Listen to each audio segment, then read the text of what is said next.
Sou a Luana, tenho 41 anos. Para o mundo, sou um fantasma que protege as figuras mais poderosas do Brasil. Mas para minha própria família, sou apenas uma entregadora fracassada.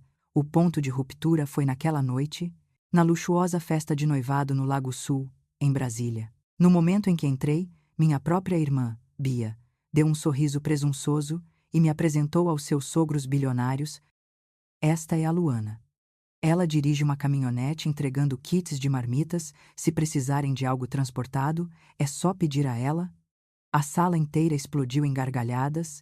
Meus pais ficaram ali, concordando com a cabeça, com os olhos cheios de vergonha e piedade enquanto olhavam para mim. Eles não sabiam que uma pistola Sig Sauer P229 ainda estava quente sob a minha jaqueta depois de proteger o ministro das Relações Exteriores, apenas 30 minutos antes. Eles achavam que eu era uma coitada precisando de caridade. Eles não faziam ideia de que apenas um telefonema depois faria o homem mais poderoso daquela sala tremer e baixar a cabeça para mim. A verdade está prestes a ser exposta. Existe um tipo específico de paz que vem com a limpeza de uma arma. É mecânico. É lógico. Faz sentido de uma maneira que minha família nunca fez. Eu estava sentada na ilha da minha cozinha. O cheiro de solvente preenchia o ar. Um cheiro que para mim significa disciplina, mas que provavelmente cheiraria a violência para minha mãe. Minha Sig Sauer P229 estava desmontada no tapete de limpeza à minha frente.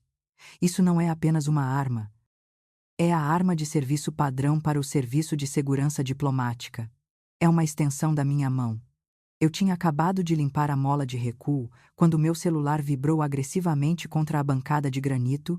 Eu não precisava olhar para a tela para saber quem era. O ritmo da vibração parecia exigente. Era a Bia. Limpei o óleo dos dedos com um pano de microfibra antes de tocar no ícone verde. Luana. Finalmente. A voz da Bia soou estridente e fina pelo alto-falante. Ela preencheu a tela do meu iPhone. Mesmo em uma chamada de vídeo casual de terça-feira à tarde, minha irmã mais nova parecia pronta para uma sessão de fotos de revista. O cabelo dela estava escovado com perfeição, provavelmente uma sessão de R$ 300 no salão da rua de baixo. Ela usava uma blusa de seda, da Lelis Blanc, que provavelmente custava mais do que o orçamento mensal de supermercado dos meus pais. Atrás dela, eu podia ver a sala de estar impecável em tons de bege do seu apartamento, tudo curado, tudo falso. Oi, Bia, disse eu, com a voz inexpressiva. Olhei para a minha própria roupa. Uma camisa de flanela desbotada e um par de jeans surrados. Você não está mexendo com aquelas coisas de mecânica de novo. Está. Bia semicerrou os olhos para a tela, notando a mancha preta de óleo de arma no meu polegar. Ah, deixa pra lá, olha. Não tenho muito tempo. Tenho horário na manicure em 20 minutos. Só precisava repassar o protocolo para amanhã à noite. Protocolo. Essa era uma palavra que eu usava para comboios e pontos de extração. A Bia usava para mapas de assentos e canapés. Eu sei o horário, Bia. 19 horas no Lago Sul, disse eu, pegando o ferrolho da minha pistola para inspecionar o cano. Certo. Mas escuta, ela se inclinou mais perto da câmera, baixando a voz para aquele sussurro conspiratório que usava quando estava prestes a dizer algo insultuoso disfarçado de conselho. Eu estava pensando no que você deveria vestir. Você ainda tem aquele vestido azul marinho, aquele de malha, o que você usou no funeral da tia Sônia há 3 anos. Eu parei. Sabia exatamente de qual vestido ela estava falando. Era sem forma, feito de poliéster barato e levemente desbotado nas costuras. Era algo que comprei numa liquidação de shopping porque não tive tempo de fazer compras entre missões no Haiti e em Brasília. Ele me fazia parecer 10 anos mais velha e 10 quilos mais gorda. Eu tenho, disse eu, mas estava planejando usar o terno preto que eu. Não, Bia me cortou bruscamente. Nada de ternos. Deus, Luana, você sempre parece tão masculina nesses ternos. É uma festa de noivado, não uma entrevista de emprego num galpão. Além disso, os Magalhães são muito tradicionais, muito elegantes. Não quero que pareça que você está se esforçando demais. O vestido azul é melhor, é humilde, combina com a sua situação, minha situação. Peguei um cotonete e comecei a limpar o canal do percussor. Entendido, disse eu. O vestido azul. Humilde. Ótimo. Ela sorriu. Um flash de dentes clareados. Ah! E a caminhonete, o monstro. Ela estava se referindo à minha Toyota Hilux modificada. Para ela, era uma monstruosidade de gente do interior. Para mim, era uma besta blindada com motor turbinado, capaz de atravessar um bloqueio se necessário. Era propriedade do governo disfarçada de veículo de trabalho civil. O que tem ela? Não estacione na entrada da garagem, disse Bia, acenando com a mão de forma dismissiva. E honestamente, nem estacione na frente da casa. A administração do condomínio dos Magalhães é um pesadelo. E se virem aquela coisa com os parabarros e os amassados, só de ficar parada lá já desvaloriza os imóveis. Estacione na esquina, talvez 2 quarteirões abaixo. A caminhada vai te fazer bem? Senti um músculo na minha mandíbula se contrair. Ela estava banindo meu veículo, meu centro de comando móvel, para as sombras, porque não combinava com a estética dela. Posso estacionar na rua de baixo, disse eu. Minha voz permaneceu firme. Marco Aurélio escreveu uma vez: a melhor vingança é ser diferente daquele que causou a injúria. Eu não gritaria. Eu não discutiria. Eu aguentaria. Perfeito. Ela olhou para o relógio. Um Cartier delicado que nossos pais compraram para ela quando passou no exame da OAB. Eles me deram um tapinha nas costas quando me formei na Academia Nacional de Polícia. Uma última coisa, Luana, e isso é importante. Ela me olhou fixamente através da tela. O sorriso desapareceu. Quando as pessoas perguntarem, e elas vão perguntar porque são educadas, sobre o que você faz, ela pausou, suspirando como se minha existência fosse um fardo pesado que ela tinha que carregar. Apenas seja vaga. Diga que trabalha com suporte logístico ou que ajuda a gerenciar entregas.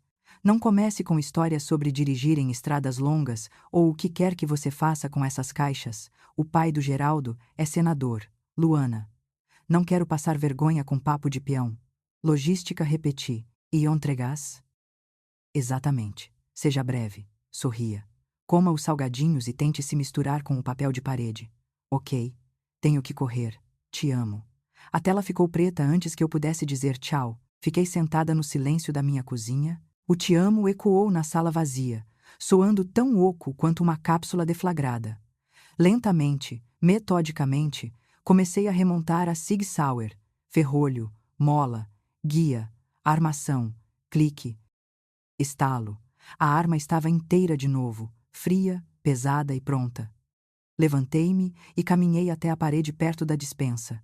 Era um canto escuro da cozinha, sombreado pela geladeira. Pendurada ali, levemente torta, estava uma placa de madeira com uma chapa de latão, prêmio de bravura do Departamento de Segurança Diplomática, apresentado à agente especial Luana Ramos por coragem sob fogo durante a evacuação de uma embaixada em zona de conflito. Estava empoeirada. Eu não olhava para aquilo há meses. Meus pais nunca olharam para aquilo. Nem uma vez. Quando visitavam, minha mãe, na verdade, pendurava um calendário por cima, porque dizia que o brasão do governo parecia muito agressivo. Estendi a mão e endireitei a moldura. A Bia queria que eu fosse pequena. Ela queria a irmã que dirigia uma caminhonete velha e usava poliéster barato. Ela precisava dessa versão de mim. Se eu fosse o fracasso, então ela era o sucesso. Se eu fosse a escuridão, ela era a luz, era a única dinâmica que minha família entendia. Eu poderia ter dito a ela ali mesmo no telefone. Poderia ter dito que logística significava coordenar o movimento de ativos nucleares. Poderia ter dito que as caixas que eu entregava, às vezes continham inteligência confidencial que impedia o país de entrar em guerra. Mas não disse, porque esse não foi o papel que me atribuíram no roteiro da família Ramos. Tudo bem, Bia, sussurrei para a sala vazia, apagando as luzes. Vou usar o vestido desbotado. Vou estacionar no escuro. Serei sua sombra. Mas sombras têm um jeito de crescer quando o sol começa a se pôr. Há um versículo que recitei para mim mesma mais vezes do que posso contar enquanto estava acordada em quartos de hotel solitários do outro lado do mundo. Ninguém é profeta em sua própria terra, entre seus parentes e em sua própria casa. Não sou profeta, não afirmo ser. Mas o sentimento carrega um peso sufocante Explica como posso ser confiada com a vida de um primeiro-ministro visitante na segunda-feira e tratada como um caso de caridade pela minha mãe na terça? Esse mal-entendido não aconteceu da noite para o dia, não foi uma grande mentira que explodiu, foi uma erosão lenta e rastejante da verdade que começou exatamente há 15 anos.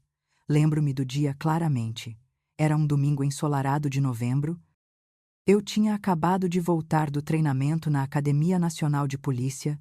Eu tinha 26 anos, exausta, mas vibrando com um tipo elétrico de orgulho. Tinha acabado de ganhar meu distintivo. Eu era oficialmente uma agente especial. Entrei na casa dos meus pais, a mesma casa no subúrbio com o gramado aparado, cheia de novidades. Meu pai estava em seu santuário. A sala de estar. Ele estava afundado em sua poltrona de couro, uma cerveja morna no porta-copos, os olhos grudados na televisão enorme.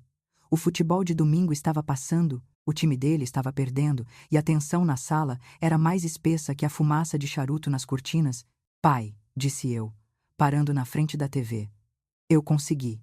Passei. Sou uma agente. Ele se inclinou para a esquerda, tentando ver ao redor do meu quadril. Sai da frente, Luana. Eles estão na grande área, pai. Escuta. Conseguiu emprego. No governo federal, ele finalmente colocou a TV no mudo, mas não me olhou nos olhos, olhou para o controle remoto na mão. Governo, é concurso, né, federal? Sim, sorri, enfiando a mão no bolso para tirar a carteira de couro com o distintivo dourado. É lei federal. Vou proteger. Tem plano odontológico. Ele interrompeu, tomando um gole de cerveja. E a aposentadoria? É integral. Se você ficar nisso por 20 anos, Luana, estará feita. Bons benefícios. Seguro, chato, mas seguro. Ele não queria ouvir sobre o curso de direção tática que eu tinha gabaritado. Não se importava com o treinamento de armas de fogo ou os cursos de contra-terrorismo. Para ele, eu tinha acabado de conseguir um emprego de escritório numa repartição pública que por acaso vinha com um bom fundo de garantia. Não é chato, pai. É perigoso. Sou uma agente, tentei corrigi-lo. Da cozinha, a Bia entrou. Ela tinha 24 anos na época, começando a faculdade de Direito, já aperfeiçoando aquele sorriso de tubarão. Ela viu o distintivo na minha mão e nem piscou. Uma agente? Bia riu, jogando uma uva na boca. Tipo 007. Por favor, Luana. Você mal passava na aula de educação física no colégio, papai. Ela é basicamente uma segurança de embaixada, sabe? Checando identidades, abrindo portões para os embaixadores, tipo um porteiro de luxo. Eu não sou porteira, retruquei. Eu protejo diplomatas. Certo, disse Bia, me dispensando com um aceno de mão enquanto se sentava no braço da poltrona do papai. Você faz serviços para eles. Garante que a lavagem a seco deles esteja segura. É equipe de suporte logístico. Papai tirou a TV do mudo. A multidão rugiu. Gol. Bem, papai, resmungou. Olhos de volta na tela. Só certifique-se de assinar o seguro de vida. Nunca se é cuidadoso demais dirigindo no trânsito de Brasília. Aquele foi o momento em que a semente foi plantada. Na década e meia seguinte, Bia regou essa semente com inveja e precisão maliciosa. Ela não suportava a ideia de que sua irmã mais velha pudesse estar fazendo algo legal ou heróico, enquanto ela estava enterrada em papelada de direito contratual. Então, ela se tornou minha tradutora para a família. Quando fui enviada para o exterior para proteger o perímetro de uma embaixada, Bia disse aos tios: a Luana está trabalhando fora, algum tipo de trabalho de correio do governo? Ela entrega a papelada. Quando fui designada para a equipe de proteção do ministro das Relações Exteriores, viajando no jato oficial, Bia disse aos vizinhos: ela está no transporte agora, dirige as vans para os oficiais do governo, sabe, levando eles para lá e para cá, e eventualmente, conforme o telefone sem fio distorcia a verdade, dirigir as vans, virou dirigir um caminhão, e entregar documentos confidenciais virou entregar pacotes.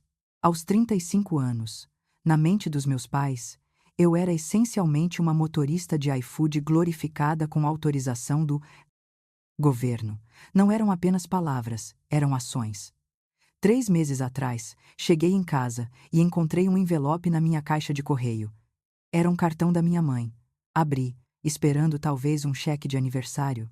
Em vez disso, Uma chuva frenética de pedaços de papel caiu no chão da minha cozinha. Ajoelhei-me para pegá-los. Eram cupons recortados de panfletos. McDonald's. Compre um Big Mac. Ganhe outro. Girafas. 2 pratos feitos por R$ 20. Troca de óleo do Zé. 10% de desconto. Havia um post-it colado no cupom da troca de óleo com a letra da minha mãe, Luana, querida. Sei que você roda muitos quilômetros com aquela sua caminhonete. E a gasolina está tão cara. Pensei que isso pudesse ajudar com o almoço na estrada. Não seja orgulhosa demais para usar. Com amor, mamãe. Fiquei ali na minha cozinha segurando um cupom de sanduíche, enquanto meu colete tático estava na cadeira ao meu lado. Eles não faziam isso porque eram maus. Meus pais não são vilões de histórias em quadrinhos, eles são apenas medianos, têm pavor de qualquer coisa que não entendam e são obcecados por aparências. A verdade é que a indiferença deles dói mais que o ódio. O ódio implica que eu importo o suficiente para provocar uma reação. A indiferença me diz que não sou nada além de ruído de fundo. Olhei para aqueles cupons e finalmente entendi o ecossistema da família Ramos. Para a Bia ser a filha de ouro, a advogada de sucesso, rica e brilhante. Ela precisava de um contraste. Precisava de alguém abaixo dela. Se eu fosse uma agente federal de alto escalão protegendo líderes mundiais, eu seria igual a ela. Ou pior, eu poderia ofuscá-la. Meus pais não conseguiam lidar com isso. Precisavam que a narrativa fosse simples. Bia é o sucesso, Luana é a luta. Essa ordem os mantinha seguros. Essa ordem os mantinha confortáveis. Eles acreditam que sou um fracasso, disse eu para o ar vazio do meu apartamento, amassando o cupom do Girafas na mão. Porque acreditar que sou um fracasso faz com que eles se sintam bem-sucedidos. Então, deixei que acreditassem. Deixei que tivessem seu conforto. Deixei que tivessem suas pequenas e arrumadas mentiras. Mas amanhã, as mentiras iriam colidir com a minha realidade, porque enquanto eles pensavam que eu estava dirigindo um caminhão de entregas, eu estava me preparando para comandar um comboio que fecharia o eixo monumental inteiro, e Deus ajude quem ficasse no meu caminho. Às 05:00 horas, a pista da base aérea de Brasília é uma extensão desolada de concreto cinza varrida pelo vento. O ar cheira a combustível de jato queimado e chuva fria. É um cheiro que desencadeia uma resposta fisiológica específica em mim. Minha frequência cardíaca diminui, minhas pupilas dilatam e o mundo se estreita em uma grade de ameaças potenciais. Eu estava parada perto da porta traseira da Hilux blindada, meu caminhão de entregas, como minha família chama. Mas esta manhã, não estava carregando caixas. Era parte de um comboio de 3 veículos esperando para receber um ativo de alto valor. Uma testemunha estrangeira vital para um caso federal de tráfico estava descendo de um avião de transporte C-130, perímetro fechado. Ramos, a voz estalou no meu fone de ouvido. Era o Major Rocha, um dos oficiais do Comando de Operações Táticas, COT, da Polícia Federal. Temos olhos em todas as saídas. Toquei meu comunicador. Copiado, mantenham o motor ligado. Vimos os pés tocarem o chão. A rampa da aeronave baixou com um zumbido mecânico. Uma rajada de vento jogou meu cabelo curto no meu rosto, mas não me mexi. 6 agentes do COT em equipamento de combate completo flanqueavam a testemunha. Eles se moviam com uma graça letal sincronizada, que você só vê em homens que confiam suas vidas uns aos outros. Quando se aproximaram do meu veículo, o líder, um sargento com mandíbula de granito, parou na minha frente. Ele não sorriu. Não precisava. Deu-me um aceno breve e respeitoso, um reconhecimento de patente e capacidade. Todo seu, senhora, disse ele, sua voz cortando o rugido dos motores. Boa viagem. Obrigada, sargento. Assumimos daqui. Carregamos a testemunha. A porta bateu com um baque pesado e tranquilizador de aço à prova de balas.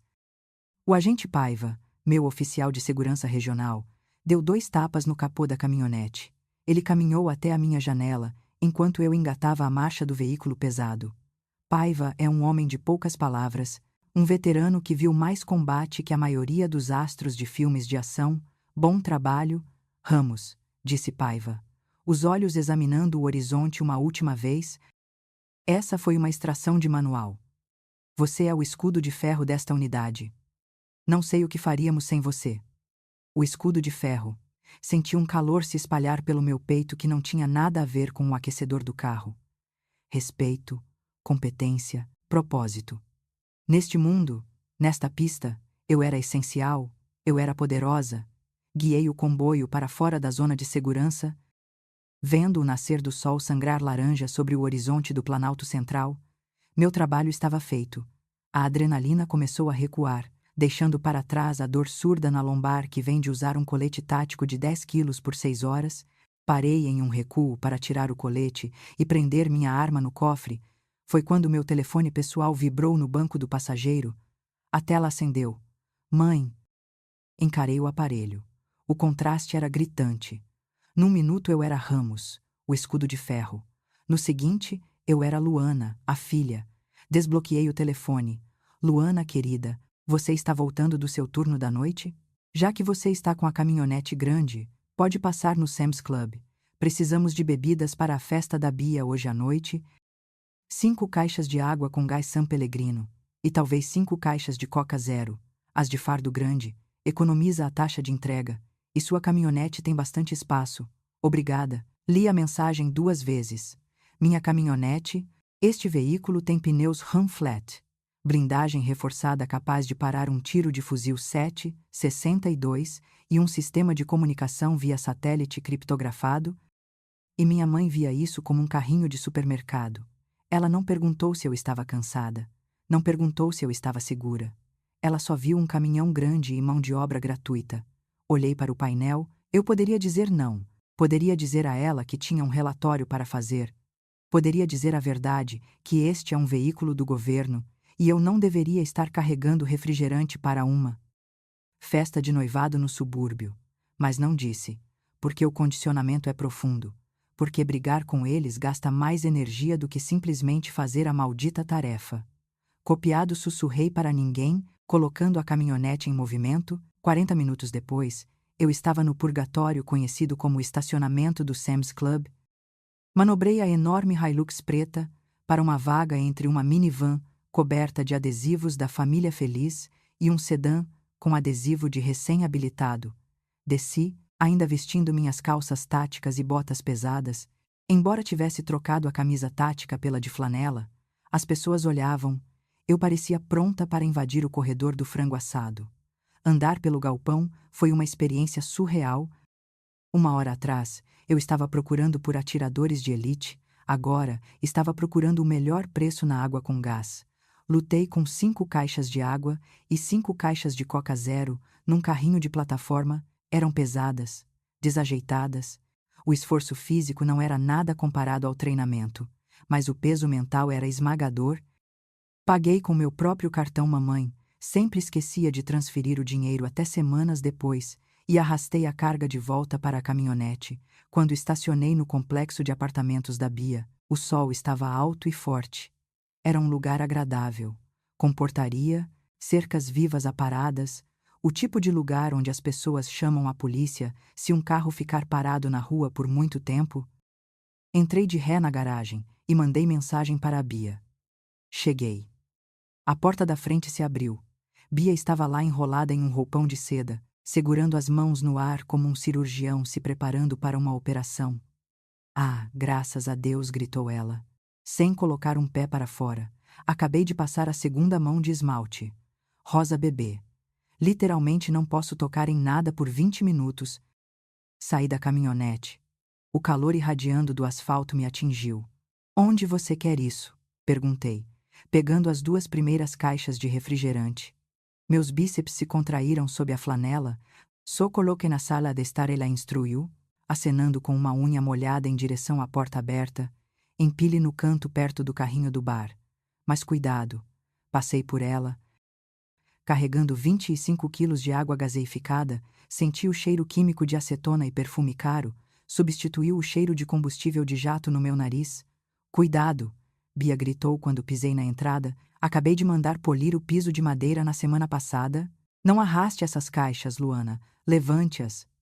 Se você riscar o IP, o Geraldo vai ter um ataque cardíaco. Parei no meio da sala de estar dela. Minhas botas. Botas que arrombaram portas em simulações de treinamento. Rangeram levemente na madeira polida impecável. O suor escorria pelas minhas costas. Eu aguento, Bia grunhi, baixando as caixas lentamente.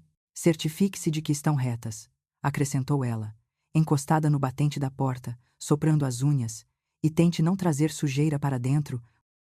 Suas botas parecem empoeiradas. Você veio de um canteiro de obras ou algo assim. Olhei para cima para ela. Do aeroporto, disse baixinho. Arg. O aeroporto, ela torceu o nariz, tão cheio de germes.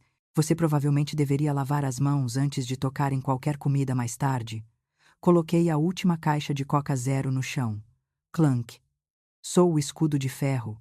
Pensei comigo mesma. As palavras soavam amargas e distantes agora. Aqui nesta casa, eu não era um escudo. Não era uma agente. Eu era uma mula de carga. Uma mula com botas sujas que precisava ter cuidado para não arranhar o chão precioso da filha de ouro. Levantei-me, limpando as mãos no jeans. É só isso? Perguntei. Por enquanto, Bia sorriu, verificando seu reflexo no espelho do corredor. Obrigada, Luana. Você salvou minha vida.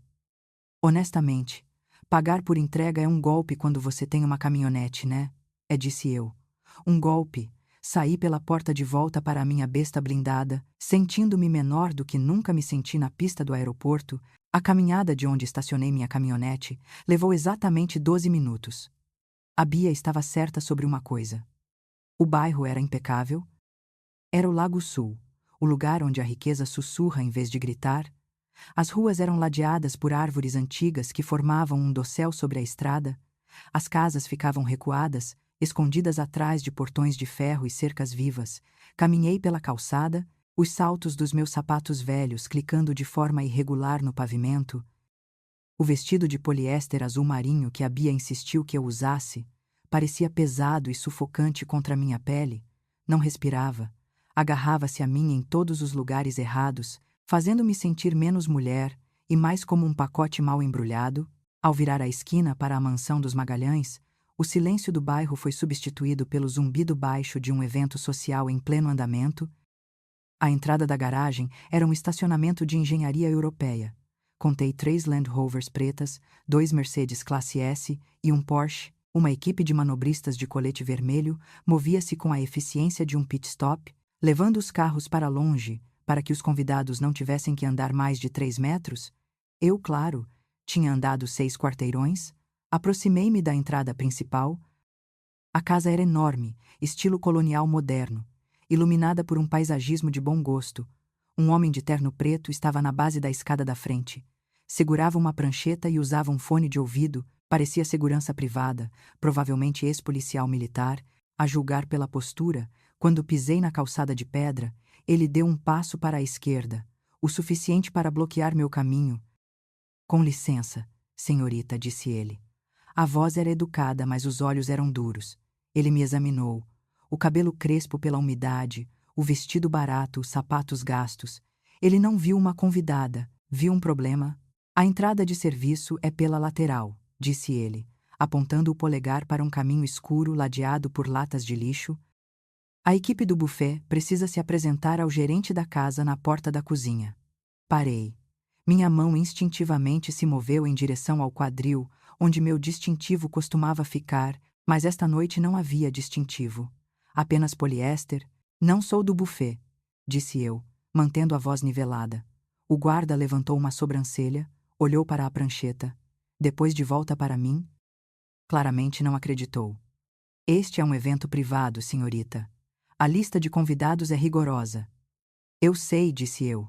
Sou Luana Ramos, irmã da noiva. Ele pausou, olhou para a lista, correu o dedo pelos nomes, demorando como se esperasse me encontrar numa lista de barrados em vez da seção da família. Ramos, murmurou ele, encontrando o nome. Pareceu decepcionado. Certo, pode entrar. Ele se afastou, mas não pediu desculpas. Apenas me observou subir os degraus, seu olhar demorando nas costas do meu vestido. Eu podia sentir o julgamento queimando um buraco entre minhas omoplatas. Lá dentro, o ar mudou. Estava mais frio, ar-condicionado perfeito, e cheirava a dinheiro. Uma mistura de polimento de móveis caro, arranjos de flores frescas e difusores de ambiente importados. Uma banda de jazz tocava num canto do saguão. Garçons de jaqueta branca circulavam com bandejas de prata. Fiquei na entrada por um momento, deixando meus olhos se ajustarem. Era um hábito tático: escanear a sala, identificar saídas, identificar ameaças. A ameaça aqui era zero fisicamente, mas psicologicamente era catastrófica. Todos pareciam ter saído de uma revista, as mulheres usavam seda e caxemira, e então havia eu, uma mancha azul numa sala de ouro e creme. Luana. A voz cortou o jazz. Era a Bia. Estava perto da lareira segurando uma taça de vinho branco, parecia deslumbrante, admito, num vestido prateado que capturava a luz. Ela acenou para mim, o sorriso tenso e frenético. Respirei fundo e entrei na cova dos leões. Você veio, sibilou Bia quando cheguei perto, inclinando-se para dar beijinhos no ar perto da minha bochecha, para não borrar o batom, e usou o vestido. Bom, você se mistura, eu não me misturava, eu me destacava. E ela sabia disso? Vamos, disse ela, agarrando meu cotovelo com força surpreendente. O Geraldo e a dona Vânia estão perguntando por você. Não seja estranha. Ela me guiou em direção a um casal parado perto das janelas do chão ao teto. Dr. César Magalhães parecia exatamente como nas fotos das colunas sociais, alto, ombros largos, cabelo grisalho e um rosto permanentemente avermelhado de uísque bom e pressão alta. Ao lado dele estava Dona Vânia. Dona Vânia era aterrorizante. Uma mulher pequena, mas que ocupava todo o oxigênio da sala. Usava um conjunto Chanel creme e pérolas. O cabelo era um capacete loiro de perfeição. Mãe, pai, disse Bia, a voz baixando uma oitava para soar mais recatada. Esta é minha irmã, aquela de quem falei, Luana. Dona Vânia se virou. Então, veio o escaneamento. Já fui escaneada por leitores de retina na sede da inteligência, já fui revistada por segurança de aeroporto em zonas de guerra, mas nada foi tão invasivo quanto os olhos de Dona Vânia. Ela começou pelo meu cabelo. O olhar desceu para a gola do meu vestido, notando a costura desfiada, olhou para as minhas mãos, sem manicure, unhas curtas, um pequeno calo no polegar da trava da arma, olhou para o meu quadril, minhas pernas e parou nos meus pés. Eu usava um par de escarpins pretos que comprei numa loja popular há 5 anos. O couro no bico esquerdo estava arranhado de dirigir, o salto do direito levemente gasto. Dona Vânia encarou aquele arranhão por 3 segundos. Nesses 3 segundos, ela calculou todo o meu patrimônio líquido, meu nível de educação e minha posição social, e o resultado foi insuficiente. Ela olhou de volta para o meu rosto. A expressão não mudou, mas o calor nos olhos dela caiu para zero absoluto. Luana, disse. Dona Vânia. A voz era como gelo seco. Ouvimos tanto sobre você. É um prazer conhecê-la, senhora Vânia, disse. Eu, estendendo a mão, ela olhou para minha mão por uma fração de segundo antes de pegá-la. O aperto de mão foi mole, como se ela tivesse medo de pegar alguma doença. A Bia nos conta que você é uma viajante. E tanto trovejou o Dr. César, tentando preencher o silêncio. Dirigindo por todo o país, deve ser interessante ver o Brasil real da estrada. Ele falou alto, como se eu fosse deficiente auditiva ou lenta para entender. Tem seus momentos, disse eu, neutra. A Luana é muito espírito livre. Bia interveio rapidamente, apoiando a cabeça no ombro de Geraldo, o noivo, numa demonstração de afeto filial. Ela não gosta da rotina corporativa como nós. Prefere a estrada aberta, sem chefes, sem prazos, sem estrutura, só ela e as caixas, sem estrutura. Quase ri. Minha vida era definida pela estrutura mais rígida do planeta, cadeia de comando, regras de engajamento, lei federal. É mesmo? Dona Vânia perguntou, inclinando a cabeça. Um sorrisinho de pena brincou em seus lábios. Suponho que isso deva ser libertador. Nem todos são feitos para a ambição. Suponho que algumas pessoas são apenas mais felizes vivendo, simplesmente. Exatamente, disse Bia. A Luana é toda sobre a vida simples. Fiquei ali cercada de milionários, segurando um copo de água que eu não queria, ouvindo-os reescrever minha vida em uma tragédia de potencial desperdiçado. Bem disse o Dr. César, batendo as mãos. O mundo precisa de pessoas para mover as coisas, não é? serviços essenciais e tudo mais. De fato, murmurou Dona Vânia, voltando a atenção para um garçom passando com caviar. Alguém tem que fazer isso. Eles se afastaram de mim. A conversa acabou. Fui avaliada, categorizada como a ajuda e dispensada. Fiquei sozinha no meio da sala, apertando minha bolsa contra o poliéster barato do meu vestido. Minha arma, geralmente um peso reconfortante contra minhas costelas, estava a quilômetros de distância no cofre da minha caminhonete. Sentia-me nua sem ela. Mas a noite não tinha acabado. A multidão crescia e os amigos da Bia, os tubarões de terno, começavam a circular. Eu podia sentir os olhos deles em mim, sentindo a fraqueza, cheirando sangue na água. O círculo formou-se ao meu redor antes que eu pudesse escapar. Era uma formação predatória. Mas aqui, os predadores vestiam ternos de grife e seguravam copos de uísque single malt. Eram os amigos da Bia, advogados corporativos, lobistas e sócios júnior que mediam seu valor em horas faturáveis e na potência de seus BMWs. Então você é a irmã, disse. Um homem que se apresentou como Guto. Estava encostado numa coluna de mármore, girando o gelo no copo. Tinha o tipo de rosto que nunca conheceu um dia de dificuldade. Liso, bronzeado e presunçoso. A Bia diz que você é da distribuição. Algo assim, disse eu, segurando meu copo de água com gás. Trabalho com logística segura. Logística, Guto repetiu, rindo enquanto olhava para os amigos. Essa é uma palavra chique. Meu primo diz para as garotas que é engenheiro de transferência de petróleo quando ele é frentista de posto. O grupo explodiu em risadas. Foi um som agudo e performático. Não, mas sério, outro cara entrou na conversa, afrouxando a gravata. É a economia dos bicos, né? Todo mundo tá fazendo liberdade, ser seu próprio chefe. Eu respeito o corre. Ele não respeitava o corre. O tom dele pingava sarcasmo. Estou curioso. No entanto, Guto continuou, dando um passo mais perto, invadindo meu espaço pessoal. Quando você está dirigindo aqueles caminhões, você fica com as coisas que as pessoas não buscam. Tipo, se alguém pede um kit de comida e não está em casa, você simplesmente pega. Deve economizar uma fortuna em supermercado. É uma mulher de vestido vermelho deu uma risadinha. Você come as sobras? Isso é um benefício do trabalho. Minha mão apertou o copo, pensei na carga que transportei naquela manhã, uma testemunha que viu uma execução de cartel. Se eu tivesse ficado com ele, seria sequestro. A carga que transporto é estritamente monitorada, disse eu, com a voz baixa. E não é comida, claro. Claro, Guto piscou. O que você disser. Ei, o iFood já tem plano odontológico ou isso ainda é só um sonho? Mais risadas, senti o calor subindo pelo meu pescoço. Não de vergonha, mas de uma raiva escura e fervente. Eu poderia desmontar o Guto em 3 segundos. Um golpe no plexo solar, uma rasteira.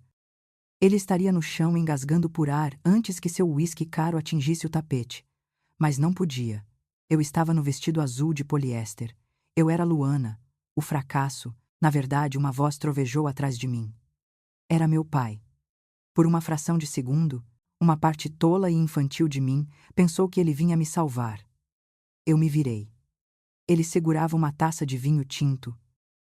O rosto vermelho de excitação por estar perto da elite. Ela é apenas teimosa, disse meu pai, balançando a cabeça com um suspiro teatral. Ele olhou para o Guto, desesperado por aprovação. Nós tentamos. Não tentamos, querida. Ele gesticulou para minha mãe, que pairava por perto. Dissemos a ela para voltar a estudar, fazer um tecnólogo, enfermagem, algo estável. Mas não. A Luana gosta de dirigir, gosta de ver a paisagem. Meu estômago caiu. Ele não estava me salvando, estava me vendendo, usava minha humilhação como moeda para comprar sua entrada na conversa deles. Faculdade comunitária é uma ótima opção, disse a mulher de vermelho, com falsa simpatia. Ela não ouvia, continuou meu pai, evitando meus olhos. Sempre teve que fazer as coisas do jeito difícil. Essa é a Luana. Um diamante bruto. Muito bruto, pai, disse eu, a palavra saindo como um aviso. O quê? Ele olhou para mim, fingindo inocência. Só estou contando a verdade. Você poderia ter sido assistente jurídica como a Bia sugeriu? Ar-condicionado, uma mesa, mas você prefere a estrada. Ele fazia parecer que eu era uma andarilha pulando em trens de carga. Meu trabalho exige um nível de foco e julgamento que a maioria das pessoas não entenderia, disse eu, olhando diretamente para o Guto. Minha voz estava firme, cortando o riso como uma faca. Um erro na minha linha de trabalho não resulta em um erro de papelada. Resulta em catástrofe. O círculo ficou quieto por um instante. Meu tom mudou.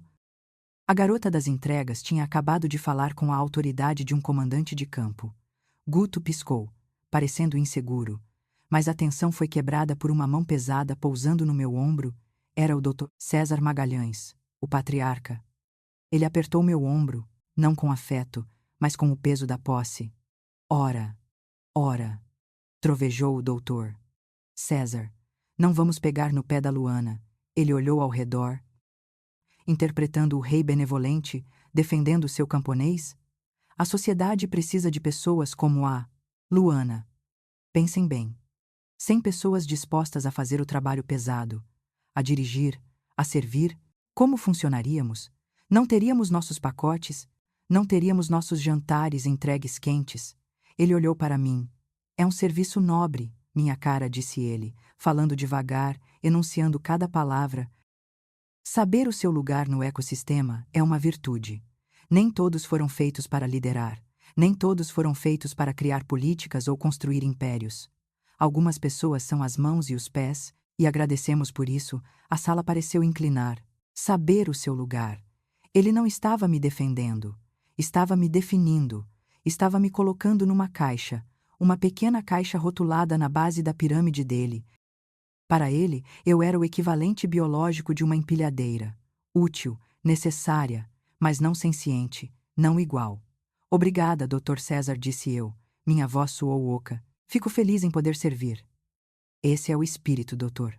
César riu, soltando meu ombro. Agora, quem precisa de mais bebida?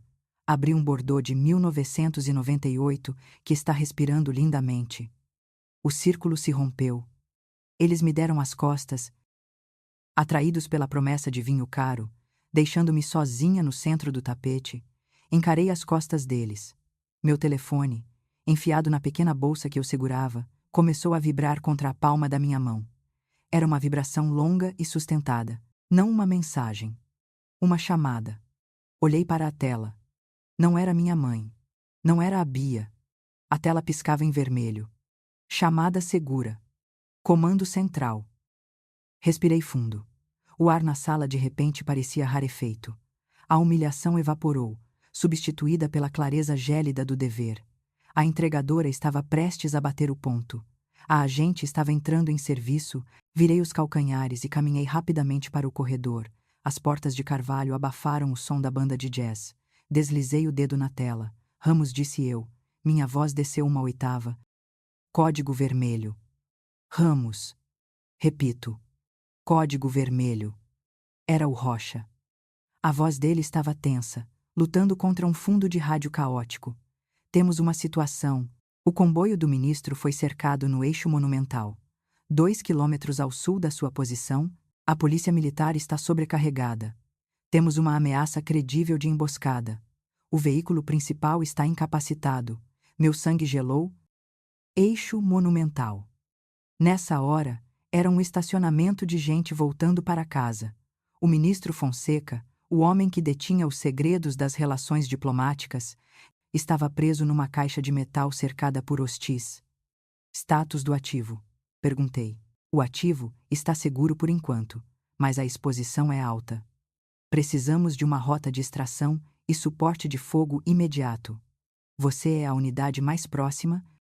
Qual é o seu ETA?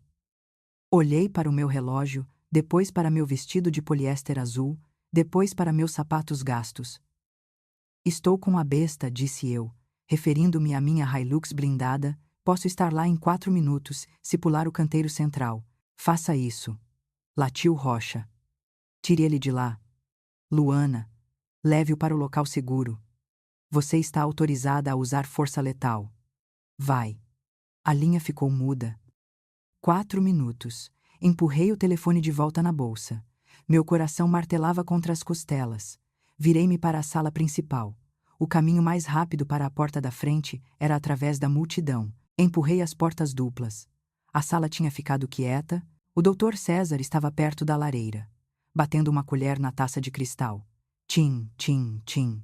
Estava se preparando para fazer um brinde. Eu me movi. Não andei. Cortei a sala com uma passada larga demais, decidida demais para uma convidada de festa. Com licença, murmurei, passando pelo amigo da Bia, o Guto, quase derrubando o uísque da mão dele. Cheguei à beira do saguão, a 3 metros da porta da frente, a 3 metros da liberdade. E então ela entrou na minha frente. Minha mãe. Ela se materializou da multidão como um bloqueio. Na mão direita, segurava uma grande faca de bolo de prata. Luana, ela sussurrou, a voz sibilada entre dentes cerrados. Aonde você pensa que vai? O Geraldo vai falar. Tenho que ir, mãe, disse eu. Agora, emergência. Ela não saiu da frente, ergueu a faca levemente, gesticulando indignada.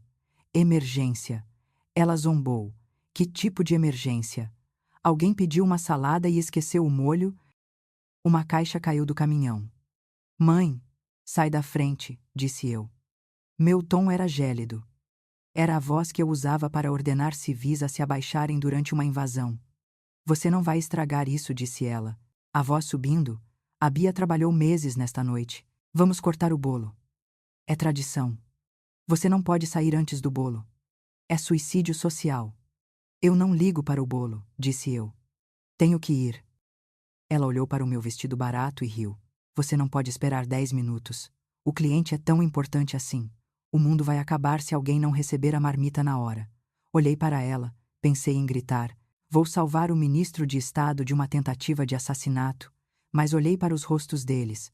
O doutor, César irritado, a Bia mortificada, os sorrisos divertidos dos convidados. Eles não acreditariam. Eles queriam a entregadora. Queriam o fracasso. Então dei a eles o que queriam.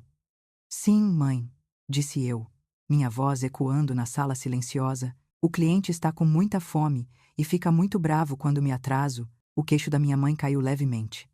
Vá então, ela desdenhou, saindo da frente e acenando com a faca em direção à porta, como se enxotasse um cachorro vira-lata. Vá fazer seu trabalho. Não espere que a gente guarde um pedaço. Não olhei para trás. Passei por ela, passei pelo bolo, passei pelo doutor, César. Quando empurrei a porta da frente pesada, ouvi a voz da minha mãe uma última vez. Desculpem. Pessoal, dizia ela. A Luana. Bem, ela sempre teve problemas com prioridades. É falta de educação, realmente. Muito sem classe. A porta fechou atrás de mim. Corri para a Hilux e arranquei. O motor Voito turbodiesel rugiu. Joguei o colete tático sobre o vestido de poliéster, chutei os sapatos de salto e dirigi descalça, até enfiar os pés nas botas táticas que mantinha sob o aquecedor. Central. Aqui é a agente Ramos. Estou móvel. ETA 3 minutos. Liguei o estrobo e a sirene. A Hilux preta partiu o trânsito do Lago Sul. O eixo monumental estava um caos. Fumaça subia à frente. Uma limusine preta estava atravessada na pista, cercada por 2 SUVs da segurança. Pulei o canteiro central com a Hilux, destruindo a grama, e frei ao lado do carro da polícia. Um jovem policial militar veio em minha direção. Senhora, volte para o veículo. Abre a carteira com o distintivo dourado. Polícia Federal. Gritei. Afaste-se, soldado. Estabeleça um perímetro a 100 metros. Ele congelou ao ver o distintivo e o colete. Sim, senhora. Corri até a limusine danificada. O agente Carvalho, chefe da segurança do ministro, baixou a submetralhadora quando me viu. Ramos, graças a Deus. Estamos encurralados aqui. Tenho a besta, disse eu. Vamos extraí-lo agora. Bati no vidro quebrado da limusine. O ministro Fonseca estava lá dentro, segurando uma pasta segura. Quando me viu, relaxou os ombros. Agente Ramos, ele exalou. Confio em você. Tirei-o de lá, coloquei-o na minha Hilux. Enquanto fechava a porta, vi uma mensagem da Bia no meu celular jogado no painel. Você é uma vergonha para esta família. Mamãe está chorando no banheiro por sua causa. Não se incomode em voltar. Olhei para a mensagem. Vergonha. Enquanto salvava um dos homens mais importantes do país, Virei o telefone para baixo. Tudo limpo. Ministro, disse eu. Estamos nos movendo. Para onde? A embaixada é longe, disse ele. Olhei para o retrovisor. A casa dos sogros da minha irmã, disse eu. A mansão dos Magalhães? Fica a 3 minutos, muros altos, acesso fechado. É o único local seguro viável. Faça isso, disse ele. 3 minutos depois, eu estava subindo a entrada da garagem dos Magalhães novamente. Não parei para os manobristas. Freei a Hilux bem na frente da entrada principal, bloqueando um Porsche. Fique aqui e instruí o ministro. Subi as escadas e chutei a porta de carvalho. Ela se abriu com um estrondo. A festa parou. Dr. César. Bia. Meus pais e os convidados olharam para mim. Eu estava descalça dentro das botas, com colete Kevlar sobre o vestido, rádio no pescoço e arma no quadril. Você, Bia gritou, você tem a audácia de voltar aqui depois da cena que fez? Ela marchou em minha direção. Bia. Para trás ordenei com autoridade de comando. Preciso que todos esvaziem esta sala imediatamente. Isso é uma questão de segurança nacional. Você é delirante. Bia riu. O que foi? Esqueceu o isopor. Saia. Dr. César rugiu. Vou chamar a polícia. Você está invadindo propriedade privada. Você precisa de ajuda mental, pai. Ouça. Tentei dizer. Não. Você ouça. Meu pai gritou, apontando o dedo. Você é uma vergonha, Luana. Faz a gente parecer lixo. Tudo isso porque você dirige um caminhão, entrega marmitas e não aguenta ver o sucesso da sua irmã. A sala estava em silêncio mortal, só porque você entrega marmitas. Levantei a mão para o fone de ouvido. Ativo entrando na estrutura, disse eu no microfone. A porta da frente se abriu totalmente. 2 agentes enormes da Polícia Federal entraram com fuzis em punho. Polícia Federal, mãos. O pânico se instalou, os convidados recuaram, Dr. César tropeçou para trás, e então, o ministro Fonseca entrou. Ele parecia cansado, terno empoeirado, mas inconfundível. A sala ficou muda. Dr. César congelou. Ele conhecia poder quando via. Ele estava segurando a taça de vinho Bordeaux. Quando o cérebro dele processou que o ministro estava no seu saguão, seus dedos pararam de funcionar. Crash! A taça caiu no tapete persa branco. O vinho explodiu como sangue. O ministro caminhou direto para mim. Parou a meio metro, colocou a mão no meu ombro. Ramos, disse o ministro, voz alta e clara. Você conseguiu de novo. Aquela decisão de rota salvou nossas vidas. Apenas fazendo o trabalho, senhor, disse eu. Ele se virou para a sala. Encarou o Dr. César, senhor Magalhães. Presumo. Perguntou o ministro. Sim, gaguejou Geraldo. Peço desculpas pela intrusão. Meu comboio foi emboscado. Felizmente, minha chefe de segurança tomou uma ação decisiva. Ela requisitou sua residência como local seguro temporário. Ele gesticulou para mim. O senhor deve estar incrivelmente orgulhoso. A agente especial Luana Ramos é um dos melhores ativos que a Polícia Federal tem. Agente classe especial. Ela coordena a logística de cúpulas internacionais. Ela é literalmente a razão pela qual chego em casa para minha esposa à noite. Agente especial, logística. Vi o cérebro da Bia tentando processar. Logística. Bia sussurrou. Sim, logística, disse o ministro. Logística segura. O tipo mais complexo. A Ramos move montanhas para que possamos trabalhar. Doutor? César olhou para mim com novos olhos. Viu o colete não como fantasia, mas como armadura. Nós não fazíamos ideia. Gaguejou ele. Ela é uma profissional, disse o ministro. Profissionais silenciosos não se gabam. Apenas servem. O helicóptero de resgate começou a se ouvir ao longe. O helicóptero está a 3 minutos, senhor, disse eu. Lidere o caminho, agente. Olhei para minha família uma última vez. Minha mãe chorava de verdade. Meu pai não conseguia me olhar. Bia parecia insignificante. Virei as costas para eles. Levei o ministro para o Jardim dos Fundos. A extração foi perfeita. O helicóptero pousou e levou o ministro. Fiquei sozinha na entrada da garagem quando o silêncio voltou. Virei-me. Eles estavam todos lá. Dr. César veio em minha direção. Mãos juntas. Senhora Ramos. Ah, gente. Quero oferecer minhas sinceras desculpas. Um terrível mal-entendido. Vamos entrar, abrir um vinho bom. Devemos celebrar seu heroísmo. Olhei para ele. Não foi um mal-entendido, doutor. César, disse eu. Foi uma revelação. Por que você não disse nada? Minha mãe soluçou. Nós pensamos que você estava passando necessidade. Mandamos cupons. Vocês escolheram acreditar na mentira, disse eu. Porque acreditar que eu era um fracasso era mais confortável. Se eu sou o fracasso, a Bia é a estrela. Meu pai olhou para cima. Luana, somos seus pais. Biologicamente, sim. Mas hoje, vocês deixaram claro que sou uma vergonha. Virei-me para a Bia. Parabéns pelo noivado, disse eu. Espero que seu noivo ame a verdade mais do que ama a ficção que você inventa.